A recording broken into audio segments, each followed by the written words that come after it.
This is Father Bob Warren of the Franciscan Friars of the Atonement. Thank you for listening to this rebroadcast of the Ave Maria Hour radio show. The Friars' popular Ave Maria Hour was first brought to the radio airwaves in 1939, recorded in New York City and on the mountainside grounds at Grimoire, our home in Garrison, New York. These timeless classic stories of the Bible and the lives of the saints came to life each week through dramatic reenactment by professional actors and actresses. You know, friends, Christ once said, "Do not hide your treasure under a bushel." In saying this, he meant share your gifts, share your talents. The Friars of the Atonement feel the message in these broadcasts remains as powerful and timely as when they were originally aired, and we are so happy to be able to share them with you today. To learn more about the missions and ministries of the Friars of the Atonement, I invite you to visit our website, www.atonementfriars.org. In the meantime, sit back and enjoy this rebroadcast of the Ave Maria Hour.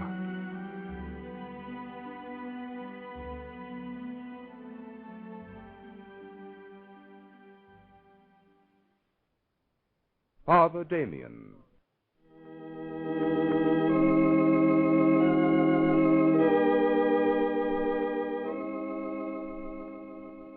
It was the year 1863 in Paris. The lights of a monastery gleamed through the rain of a stormy night. Behind one window, in a room lit by a single candle and a flickering fire, sat the Superior General of the Order of Sacred Hawks. His secretary, Father Pierre, stood before him. There's a young man outside to see you. On a night like this? Yes, he seems very, very insistent. And what is his name, Pierre? Oh, I can tell you that from his letter. I have it right here. Jozef De Veuster, called Damien. Let me see the letter. I didn't want to bother you with it. It's a very poorly written letter. Let me see. 25 years old. Born on a farm outside Tremlou, a village in Belgium. But did you ever see such atrocious Latin? Well, perhaps we should talk with this lad, Pierre. He's come a long way in such a stormy night. Oh, all right. But you're much too busy with important matters to waste your time on every student who comes along. Very well, young man. You may come in. Thank you. Thank you very much. Well? I'm sorry to bother Your Grace, but I want very much to serve in Hawaii as a missionary. Oh, why didn't you take this up with your superior at the Pickford's house? Oh, I tried, but, well, he didn't seem to understand. I'm afraid I'll have to take this up with your superior. Of course. Something must be done. I'm going to suggest a penalty for this lack of discipline. You'll be sentenced to exile, to loneliness, and to years of hard labor as a missionary in Hawaii. Soon a little group of nuns and priests, cooped up in close quarters, sailed from Bremerhaven on a voyage that kept them at sea for 5 months and took them more than halfway around the world. Then one day the welcome peaks of Hawaii rose out of the blue Pacific, and they landed in a strange new world. There are a few things that puzzle me, Father Damien. Perhaps, first of all, should I call you Father? Well, Your Excellency, I haven't been ordained, but in our order we're allowed to use the title. Your superior understood that I needed missionaries who could perform all the duties of priest. Oh, but I shall become a priest, Your Excellency. Well, I can't send you back, I'm afraid. And perhaps, as you say, you shall become a priest. A few months later, Damien stood before the altar of the cathedral to celebrate Mass for the first time as a priest. Well, Father Damien, no one can dispute your right to the title now. Thank you, Your Excellency. I have a parish that needs a missionary right away. Oh, I'll go at once. It's not an easy job. There's been no priest in Puno for a number of years. There are many good Christians there, but you'll find many others who hold to the old heathen ways. They need the fear of God for their own salvation. Yes, but we must tell them of the rewards of God's will as well as the punishments. But I think you'll learn, Damien. I'm sure you'll be a good priest, my son. An excellent priest.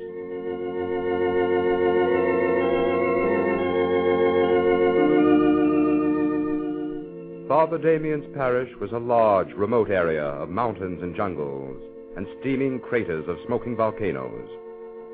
By day and night he traveled from one end to the other, sometimes alone, sometimes with native guides. In every town of any size, Damien dreamed of building a church or chapel. He wrote letter after letter to Bishop Maigret, pleading for lumber. And then one day... Come on, men. Let's see how many of these planks we can get up before dark. All together now, let's lift this one in place. Ready? 1, 2, 3. There. Huh. Well, how's the rock splitting coming, Matolo? It be plenty hard, Father. Rock no split like you say. Me no so strong like you. Oh, I'm not so strong, Matolo, just stubborn. Now, let me have that hammer and... Say, what was that? Well, what's the matter? Why has everyone stopped working? Listen, Father. You hear something? Yes. Sounds like a drum. A drum of wind god. They are feast to wind god up in hill. I see. Well, you tell everyone in the village that when our church is finished, we'll have the greatest feast they've ever seen. Even if we have to use every bit of my supplies. Oh, good. We tell everyone. And as for that drum, give me that hammer, and I'll show you how to drown it out.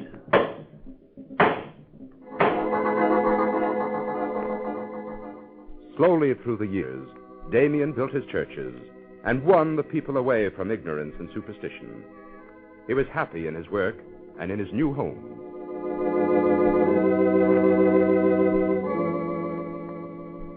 A year later, at the time of the consecration of a new church, Bishop Maigret called priests from all over the islands to attend. At the end of the day's celebration, the bishop spoke. God has been good to us in our work, and this is a great day of happiness.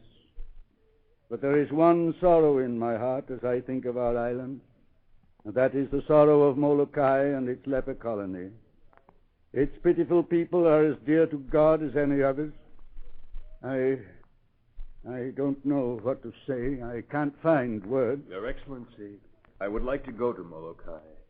Did you know, Father Damien, that priests have visited Molokai before from time to time, and the government has made new rules? From now on, anyone who becomes a resident of Molokai must stay there, perhaps for the rest of his life. I know that, Your Excellency. Even your church does not command such a sacrifice. Your Excellency, please, let me be the one to go. Within an hour, Damien and his bishop sailed for Honolulu. In the harbor there, they found a leper ship ready to cast off for Molokai. I'll go at once, Your Excellency. But, Damien, you don't have your belongings. I have my breviary, Your Excellency. Well, perhaps it's best to decide quickly. Let's be off. I'll see you on your way to your new parish.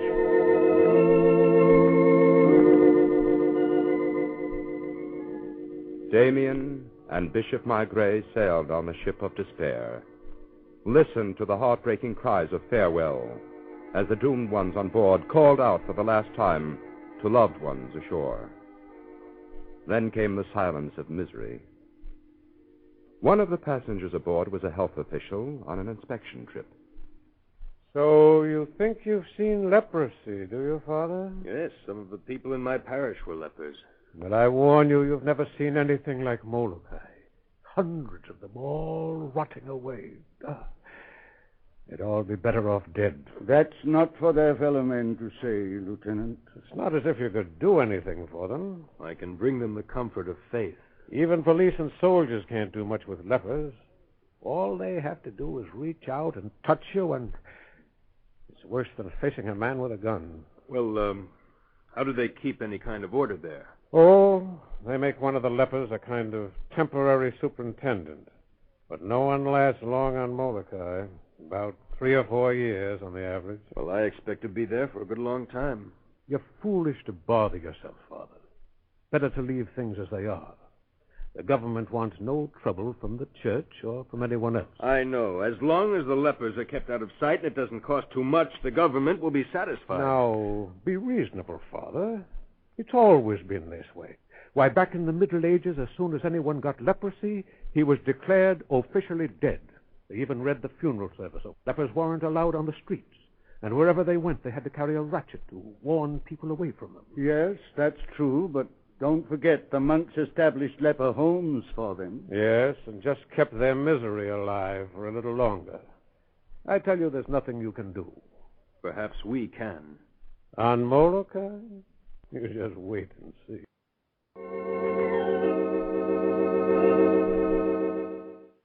Never dreamed there was a place on earth like this. The houses aren't even fit for pigsties. And the people, poor souls.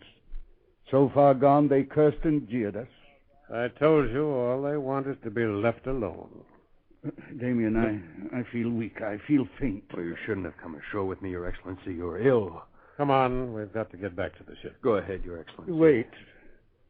Under these conditions, there's nothing you can accomplish here, Damien. It's hopeless. What do you mean? You may as well come back with us. There's nothing anyone can do here.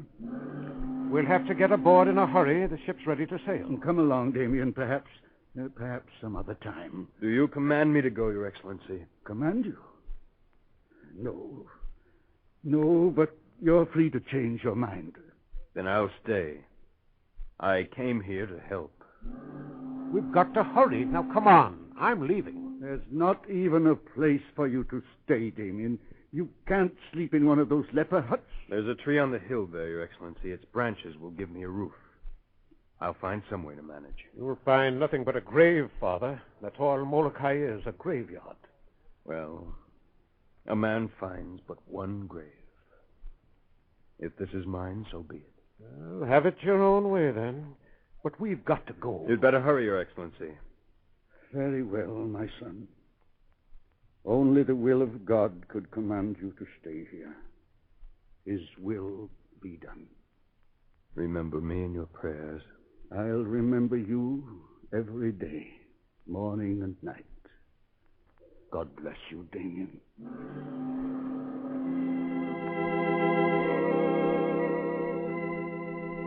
Father Damien stood on the shore and looked out over the gray and dreary sea. In a glance behind him, he saw the twisted forms of 2 lepers feebly digging a shallow trench in the graveyard. Ahead of him, he saw the ship fading off from the harbor, leaving him behind, alone, on Molokai. Father Damien turned and looked over the island, which was now his home, his prison. Then he went to the little wooden chapel. He soon discovered he was being watched by a few timid lepers. Welcome, my children. No, don't go away. What is it you do, Father? Why, I'm cleaning out our church. It needs it, doesn't it? You going to stay, Father? Why, yes. I'm going to be your priest. Others have come, but they no stay. Well, I expect to stay. So we must get our church fixed up. Would you like to help me? What I do, Father? Well, I'll need a hammer and some nails. Do you think you could get them for me? This I can do. What do you have there? We bring fruit, Father. Fruit to leave for you to eat. Well, I am hungry. Come, let's sit down and eat together. You no can eat with us, Father. Plenty danger you catch. We go. We come back. Oh, no. No, stay right there. Some peoples here no like white man, Father. No like priest. Well, maybe we can change that. Here, let's divide this. Don't turn away. But my face, all the time, people turn away. We're going to be together for a long time. So we'd better get used to the way we look.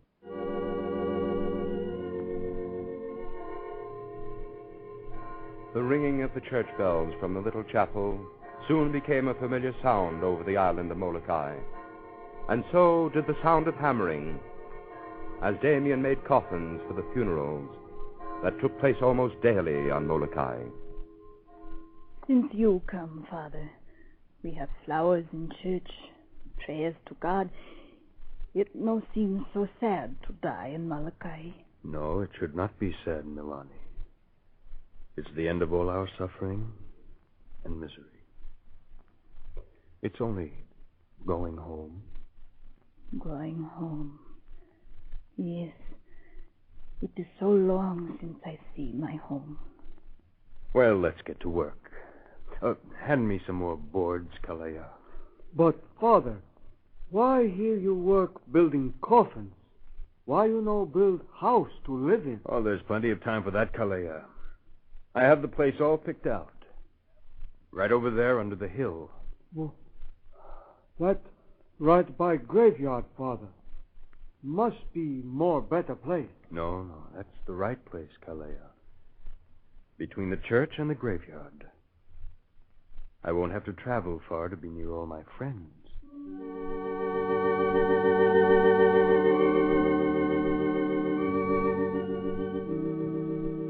But you must listen to me.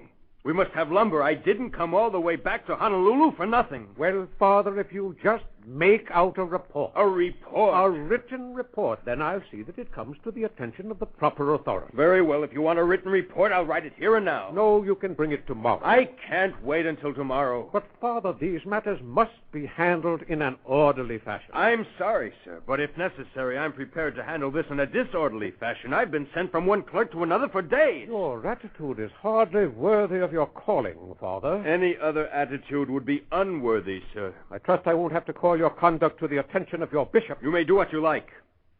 Unless something is done, I certainly intend to call your conduct to his attention. Really, Father Damien, are you threatening me? With every power at my command, yes. Well, perhaps I'll take your suggestion and call the police.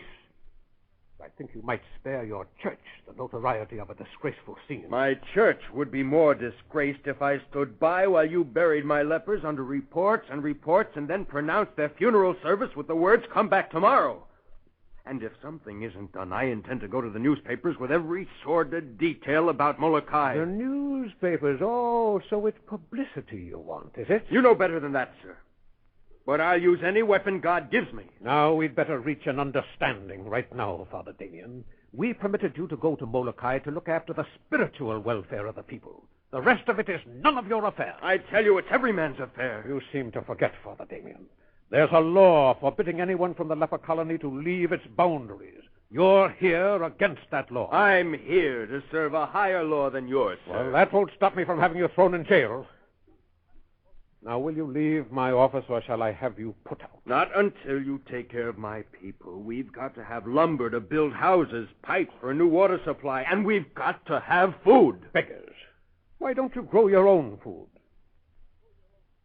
You sit here in your cool, comfortable office with your fat belly full. And you ask why men with half-rotted bodies, men with lifeless hands, men too weak to bathe their wretched sores can't raise their own food. I've heard all I want to hear. Yes, you want to get rid of me. Well, here's my report. Approve it and I'll go. Otherwise, there'll be a scandal that will put you out of office. Well, I don't suppose it'll cost too much. Very well, I'll approve it. There. And now I expect you to be on the first ship back to Molokai. I'll be on it, all right. And you're not to set your foot off Molokai again. If you keep your bargain, I'll have no need to leave Molokai. If you don't, I'll be back again. Well, I think our business is over. Let's shake hands on it. Shake hands. Don't touch me.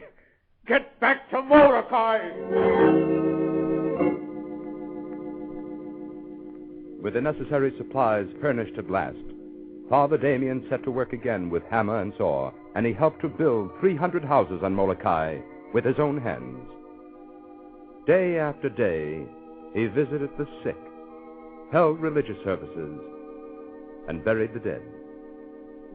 2 more years passed, and Bishop Maigret eagerly read his priest's reports. Well, he seems to be making splendid progress out there by himself, but this last letter seems strange. Brother Paul, he asks for more musical instruments. More musical instruments? What does he want with musical instruments at a leper colony? It does seem odd. But we must try and help him. But you'd think he'd want something more practical. You know, I believe I'll visit Father Damien at Molokai. Oh, but you can't, Your Excellency. The law forbids you to visit the leper colony. I believe now that they've heard so much of Damien's work, they'll relax the law. Surely, if he can stay there year after year, I can make a brief visit to encourage him. Let's arrange for it at once. Yes. Do you want me to go with you, Your Excellency? Why, yes. You are not afraid, are you, Brother Paul? Well, no, of course not. I guess leprosy can't be so contagious after all.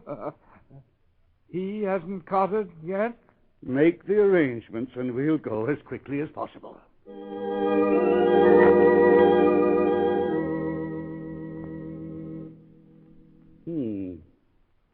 How long have you been in Hawaii now, Damien? Let me see.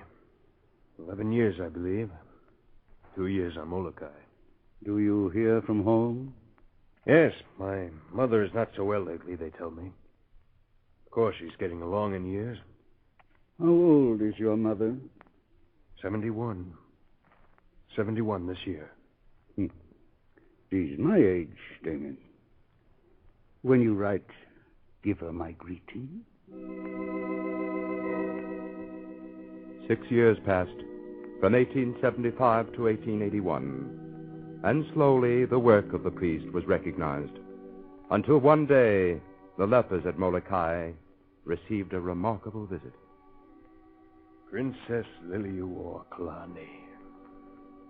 Princess, I can't tell you what it means for us to have you visit Molokai. All of Hawaii thanks you for what you've done, Father Damien. After all, I'm only making a very brief visit. You've chosen to stay here through the years. It's an easy choice, Your Highness. This is my work. These unfortunate ones you see, they are my parishioners.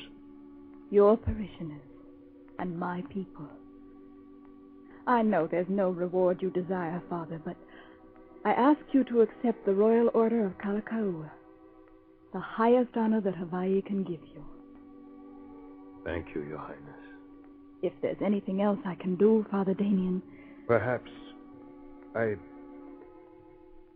wonder if you could arrange to have a doctor sent to Molokai. I will do everything I can, Father. I promise you things will be different now that I've seen Molokai and seen your work. You shall have all the help I can give you. I have asked my bishop to send some sisters to help us here. Perhaps they could come if we had a hospital and doctor. You shall have them, Father. I promise you. I will never forget Molokai. Never forget you, Father. But now, I must say aloha. Aloha. Aloha, Your Highness.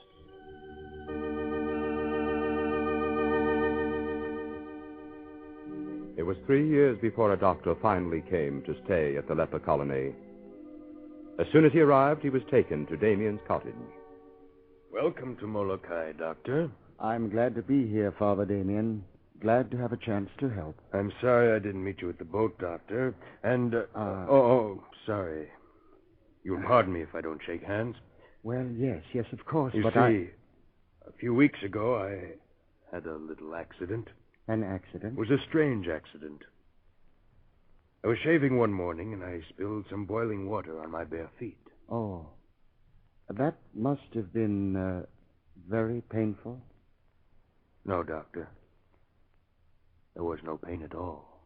No pain? But surely you must know... Yes, Doctor. And now that you're here, I suppose we better make sure.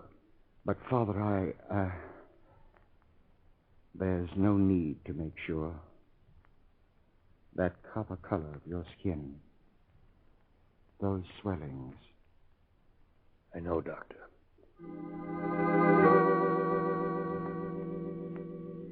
When Bishop Maigret heard of Father Damien's condition, he ordered him back to Honolulu to be given special treatments in the hospital there. But after only 2 weeks had passed. I tell you, I must go back to Molokai, Your Excellency. But you haven't given the treatments a chance, Damien. There's nothing for me to do here, and there's so much to be done on Molokai. So much to be done and so little time. If you insist, I can't deny your wish. Thank you. Then I'll go back to Molokai at once. Well, for years you've been asking me for help at Molokai. Now, because of your illness, I finally managed to arrange it. And we thought we'd have to replace you. I allowed 3 priests and 3 sisters to volunteer to take your place. They'll go back to Molokai with you. Thank God, Your Excellency. Now they can carry on my work. Father Damien sailed once more to Molokai. For 2 more years he lived in the cottage between his church and his graveyard. There in the evenings, his friends, the lepers, came to visit him. But month by month he grew weaker. And one night, a coffin was made for him, and the burial associations he had formed accompanied him to a grave in the shadow of the old tree on the hill where he had first found refuge when he came to Molokai. His favorite hymn echoed across the island once more. When, oh when, shall it be given to me to behold my God? How long shall I be captive in this strange land? And the bell he placed with his own hands on the little chapel echoed around the world. It echoes yet across the years, echoes the words that were spoken of him. Aloha, oi, Damien, valiant soldier of Christ, salvation of Molokai, honor of Belgium, glory of the church, radiance of God. Aloha, oi.